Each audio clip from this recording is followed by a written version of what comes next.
Hey, welcome back for another episode of questions that I get asked about IU history. So you may have heard recently that the university is renaming Jordan Avenue, and the city is renaming their portion of Jordan Avenue. We're renaming all of it for the Eagleson family, which was one of the first African American families really highly involved in IU history and a prominent Bloomington African American family. So Halson Vashon Eagleson, sometimes referred to as Dad Eagleson, was a former slave who moved to Bloomington in the 1880s, and then had a number of children and grandchildren and great-grandchildren that all went through Indiana University. And so his son Preston was the first African American football player. His grandson Wilson was one of the first African Americans in the ROTC program when ROTC first started. I've actually talked about him in some other episodes. And Eagleson's Francis Marshall married Wilson Eagleson, so the Neil Marshall Center. So anyway, there's a lot of great reasons for naming it after them, and I'm excited to see that happen. But this has prompted some people to say, so this is IU's first sort of tie to slavery, or does IU have other ties to slavery now that we've named something after a former slave? And sometimes when people ask that question, people look at really weird, like, this is Indiana, like how would we have ties to slavery? That would be strange. It's really not a strange question if you know Indiana history, particularly Indiana territorial history.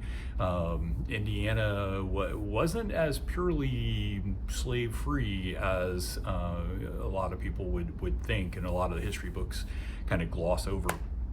In fact, all the way through the 1840 census, there's still records of slaves existing in Indiana, living in Indiana. William Henry Harrison, when he was governor of the Indiana Territory, made an effort to abolish the laws prohibiting slavery, was very pro-slavery. And there was a lot of beliefs, legal loopholes that people could bring slaves into the Indiana Territory and take them back. And even when Indiana made statehood, there was still some loopholes that people used in order to do that. Also, a lot of our early founders came from the South, came from Kentucky, Tennessee, Virginia, those areas. So the Dunns and the Maxwells came via Virginia to Kentucky to Indiana. Dunns and Maxwells owned slaves, so Dunn Meadow, Maxwell Hall, all of those. Now, family history that goes along with them says that they didn't own very many slaves, and then as they became more abolitionist over time and eventually moved to Indiana, emancipating their slaves along the way. The historical record seems to back that up.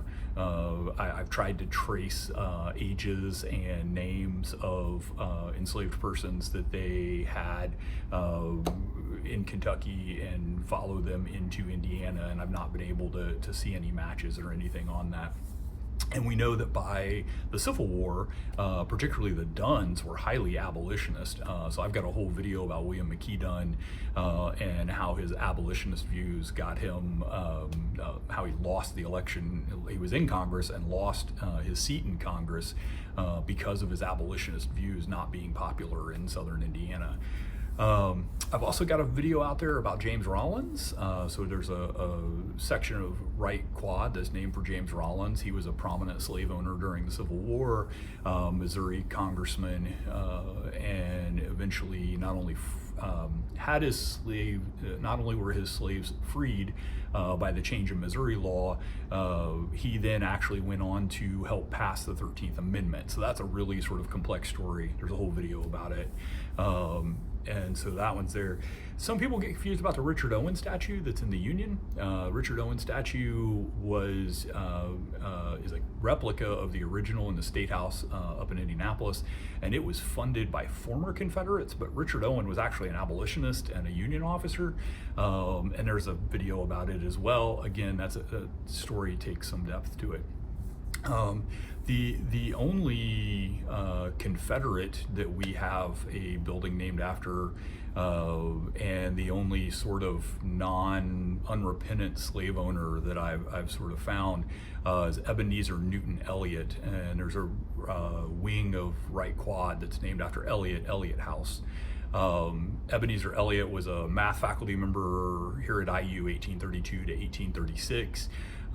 He left here to go to Mississippi, where he became a plantation owner, and according to the slave schedules of 1850, owned up to 14 slaves at one point, and was a faculty member, ran a number of small colleges in Mississippi at various points, but really his primary sort of contribution in 1860, he edited a volume called Cotton is King and Pro-Slavery Arguments. And this book was so popular, it came out in multiple editions over time. It's still studied today as kind of the pro-slavery argument understanding of the time. And he was the editor of it, but he also wrote a couple of the chapters or the articles that are in it, particularly about slavery in light of international law. I've read the chapter. It's light on law, heavy on racism. But anyway, there's actually copies of it in the IU library. If you want to go check them out, you can get it on ebook through the IU library as well. And so then Elliott, at the start of the war, then became a surgeon in the Confederate Army, served in the Confederate Army. Through the war, lost his fortune, lost his plantation. His only son died in the war, and wound up basically working as a school teacher here and there after the war in various places in Kentucky, but was so unrepentant in his views that even his own family couldn't reconcile with him. He ended up living with one of his brothers, but his nieces and nephews, his stepchildren, nobody wanted to kind of associate with him. So that's kind of the one case that's out there that we know of, that and I've spent a lot of time looking, that we know of a building named on the IU campus for a Confederate and a slave owner that doesn't have some complexity to it, fairly straightforward case. If you know of any, or you think you might know of any, please let me know. I'm glad to research them and look into them. This is a project we've been working on for a long time, since I started doing IU and the Civil War stuff back 7-8 years ago. The university history community has really sort of paid attention and tried to dig into these and find these cases, so that we can figure out how to address them and advise the university about it. So let me know if you got other questions. I'm glad to take your questions. Keep sending them to me, keep asking me. See y'all in the future on some other Friday.